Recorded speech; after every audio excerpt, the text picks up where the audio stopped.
Good morning. Good morning. It gives me great pleasure to invite you all to Professor Achuta Rao Memorial International Conference, organized jointly by Manipal Center for Philosophy Humanities and Professor D.S. Achuta Rao Centenary Program Advisory Board. I now request Mrs. Shashi Prabha Karant to come and present an invocation song. The song is a song by Bhakt Kanakadasa. ಸತ್ಯವಂತರ ಸಂಗವಿರಲು ತೀರ್ಥವೇತಕ್ಕೆ ಸತ್ಯವಂತರ ಸಂಗವಿರಲು ತೀರ್ಥವೇತಕ್ಕೆ ನಿತ್ಯ ಜ್ಞಾನಿಯಾದ ಮೇಲೆ ನಿತ್ಯ ಜ್ಞಾನಿಯಾದ ಮೇಲೆ ಚಿಂತೆಯೇತಕ್ಕೆ ಚಿಂತೆಯೇತಕ್ಕೆ ಸತ್ಯವಂತರ ಸಂಗವಿರಲು ತೀರ್ಥವೇತಕ್ಕೆ ತಾನು ಉಣ್ಣದ ಪರರಿಗಿಕ್ಕದ ಧನವಿದ್ದೇತಕ್ಕೆ ತಾನು ಉಣ್ಣದ ಪರರಿಗಿಕ್ಕದ ಧನವಿದ್ದೇತಕ್ಕೆ ಮಾನಹೀನನಾಗಿ ಬಾಳ್ವ ಮನುಜನೇತಕ್ಕೆ ಜ್ಞಾನವಿಲ್ಲದೆ 100 ಕಾಲ ಬದುಕಲೇತಕ್ಕೆ ಮಾನಿನಿಯ ತೊರೆದ ಮೇಲೆ ಭೋಗವೇತಕ್ಕೆ ಸತ್ಯವಂತರ ಸಂಗವಿರಲು ತೀರ್ಥವೇತಕ್ಕೆ ಮಾತು ಕೇಳದೆ ಮಲೆತು ನಡೆವ ಮಕ್ಕಳೇತಕ್ಕೆ ಮಾತು ಕೇಳದೆ ಮಲೆತು ನಡೆವ ಮಕ್ಕಳೇತಕ್ಕೆ ಪ್ರೀತಿ ಇಲ್ಲದೆ ಎಡೆಯಲಿಕ್ಕಿದ ಅನ್ನವೇತಕ್ಕೆ ನೀತಿ ಅರಿತು ನಡೆಯದಿರುವ ಬಂಟನೇತಕ್ಕೆ ಸೋತು ಹೆಣ್ಣಿಗೆ ಹೆದರಿ ನಡೆವ ಪುರುಷನೇತಕ್ಕೆ ಸತ್ಯವಂತರ ಸಂಗವಿರಲು ತೀರ್ಥವೇತಕ್ಕೆ ಸನ್ನೆ ಅರಿತು ನಡೆಯದಿರುವ ಸತಿಯು ಏತಕ್ಕೆ ಸನ್ನೆ ಅರಿತು ನಡೆಯದಿರುವ ಸತಿಯು ಏತಕ್ಕೆ ಮನ್ನಣೆಯನು ನಡೆಸದಿರುವ ದೊರೆಯು ಏತಕ್ಕೆ ಮುನ್ನ ಕೊಟ್ಟು ಪಡೆಯುವುದನ್ನು ಬಯಸಲೇತಕ್ಕೆ ಚೆನ್ನಾದಿ ಕೇಶವನಲ್ಲದ ದೈವವೇತಕ್ಕೆ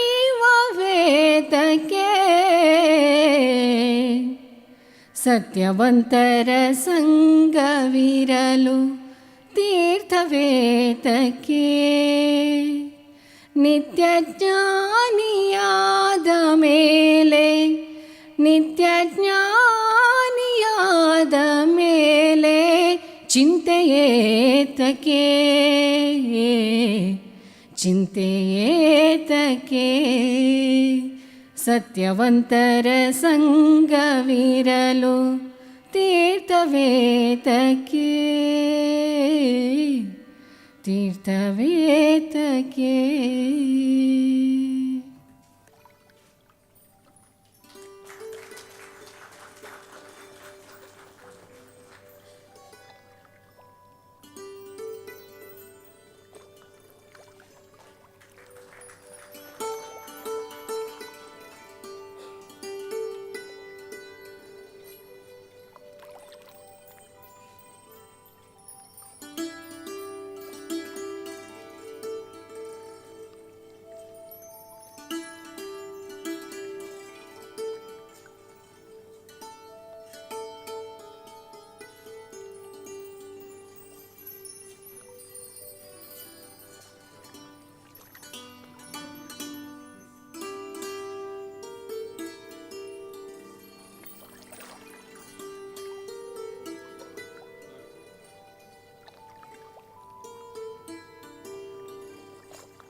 I now request Dr. Vinod Bhatt, Vice Chancellor of MAHE, to come and address the gathering on occasion of the inauguration of the conference. Dignitaries on the dais, ladies and gentlemen. This is something different from what we normally do at the university. MAHE has been very well known in the fields of professional education, so much so that over this last 60 years, we have built some of the best engineering, medical, dental, pharmacy, nursing, and other professional colleges. Some of these institutions have now highly ranked even in the world. But sometime back, about 10 years back, when we looked at the university, the way it's growing, the way we are expanding, and the way we are adding quality to whatever we are doing, we realized the lacuna in humanities, social sciences, arts, and allied subjects. So we thought that this has to be addressed on a war footing. In fact, the first Vice Chancellor, Dr. Valyathan, had made a beginning by setting up a Center for Humanities here, and Professor U.R. Ananthamurthy was holding that position off and on.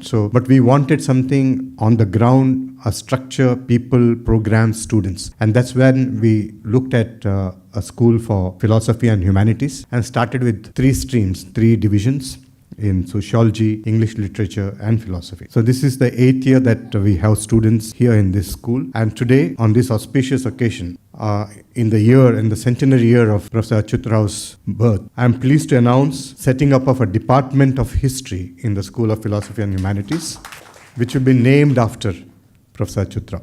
So this will be an Achuta Rao Department of History. Prasanna has set a kind of a precedent which is very difficult for anybody to emulate. Tomorrow we are inaugurating the School of Public Health, which will be called Prasanna School of Public Health, the first school that is named after a person. And today, even before that, we are setting up a department, the first department, which will be named department. So this both credit go to Mr. D.A. Prasanna. And this school and this particular department, we want to start with 3 faculty. So Nikhil will take the responsibility for identifying and hiring faculty. History as a subject will be taught to both undergraduate and graduate students of the school. We want to take in a couple of postdocs to start with, so we don't want to delay any kind of research attempts. And very soon, looking at the kind of students and the faculty that we have, we want to start the doctoral program as well.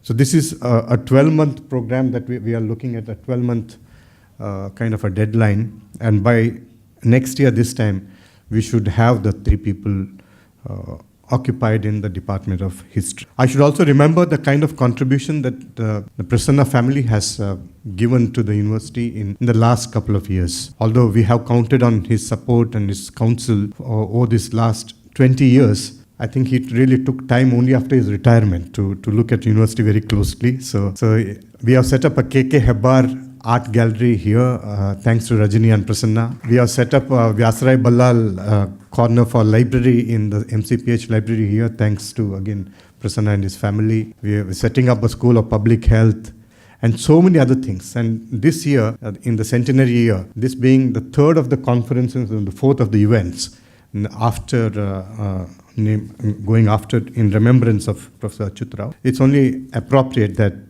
Manipal be the location for this particular conference, which is talking about ancient Indian history.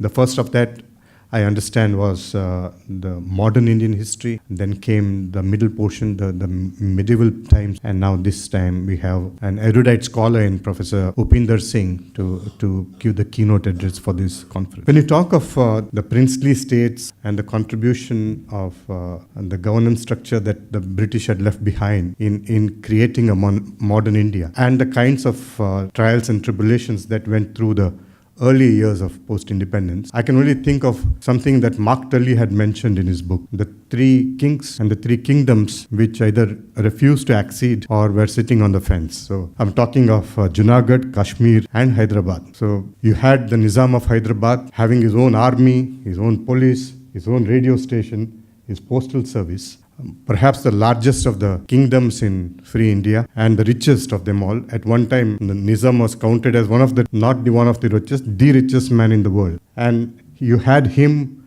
wanting independence. Then you had Hari Singh, the ruler of Kashmir, who was a Hindu ruler in a Muslim state. And then you had Muhammad Khan III, the ruler of Junagadh, was a Muslim ruler in a Hindu. So these three people, Kashmir was wavering between Pakistan and India up until the Pakistanis came onto the border, started a war, and then he had to accede.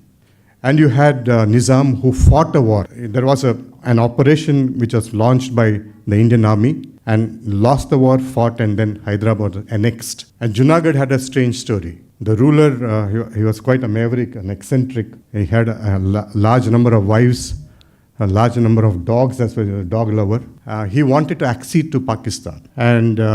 But this was a country which had no border with Pakistan. And the Indian army and the neighboring armies of other rulers came onto the borders, and the king flew away. He took his private aircraft and went to Pakistan, settled down in Karachi, died of rabies because of his love for dogs.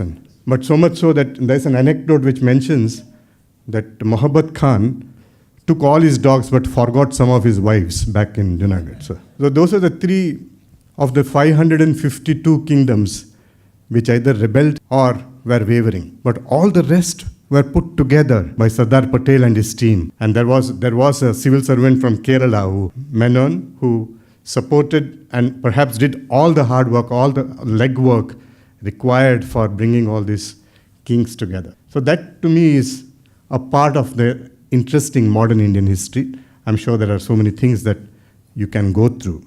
The medieval part of history, I think, is taught and explained very well, and it's been printed and published, at least here in this part of the country, about the Mysore history by the writings of Professor Achuta Rao. But today we are talking about the ancient Indian history. See, again, there's a kind of something peculiar in this. We are talking about a Mauryan Empire 320 BCE, which extended up until 180 BCE. There are three Mauryan kings who are remembered even today: Chandragupta, Bindusara, and Ashoka. And there were about 6 other rulers after that, and the empire folded. And then you had 320 AC, after AD, now what you call CE, going up to 480, the Gupta period. You had 3 rulers in the Gupta period, we remember. Perhaps had about 8 or 9 in that entire dynasty, and it folded. So the year of the birth of Christ seems to be something around which these 2 golden periods of Indian history were written. And we have some of that being discussed in today's, and I think Sri is here. He's talking about something even more, I think earlier than that. You're talking about prehistory. So some of these parts of history will be visited in the conference today. And I'm happy that Manipal is playing host to this.